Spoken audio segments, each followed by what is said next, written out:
Alright. We have Chapter 20, Golf and Club Management. I'm Colin Brown. Patrick Moore. Let's see. Start with history. Country Club first originated about 120 years ago and was conceived by affluent Americans of Protestant and British ancestry.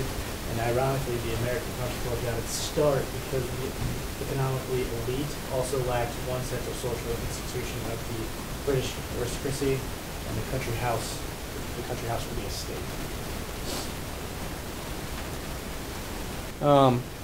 The country clubs were founded in 1882. The Country Club of Brookline was the first one.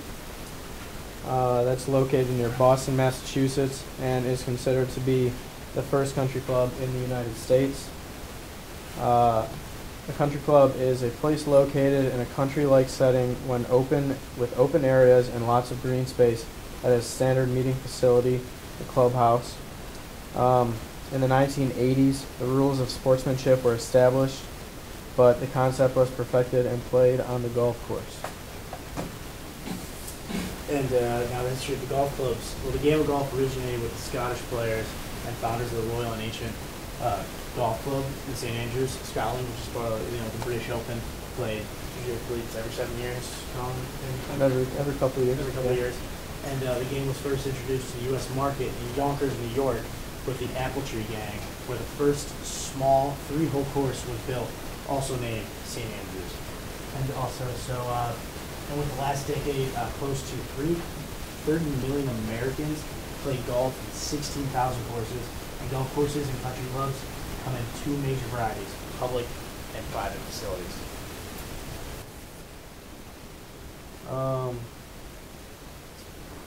Also, golf in 1895, the USGA was formed. That's what is the association that it still is now, United States Golf Association. 1914, the Club Managers Association was formed in Boston. Then there was also a similar group, the acronym is CMA. Another one was formed in New York. So the two of them kind of got together and made the Club Managers Association of America, the CMAA, and they made the PGA, the Professional Golfers Association.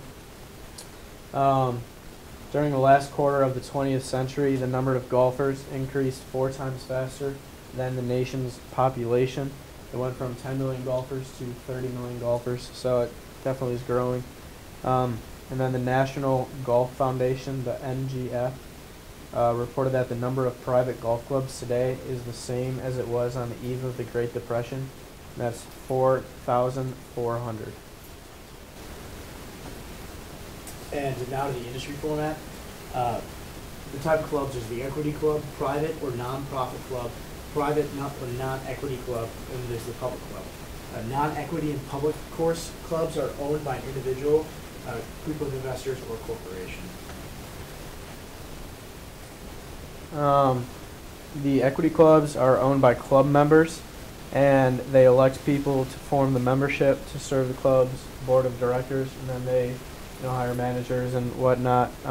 They establish the policies, hire general manager, management, all those people. They do all the day-to-day operations and really run the club.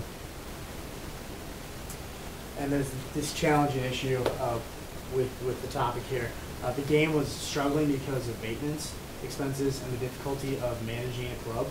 With an aging population and a large number of baby boomers reaching retirement age, the game is likely to rebound and stabilize in the next 2 decades. And then as far as career implications go for both Pat and myself, because we're both broadcast journalist majors, so working in the sports management world isn't very likely for us. Yeah. So I guess the only thing that we're really going to have to do with golf clubs and different country clubs and stuff like that is hopefully for commentating or broadcasting a golf tournament, and then our media relations people work together. So that's another facet of sports management. And that's all we have for you. Thank you.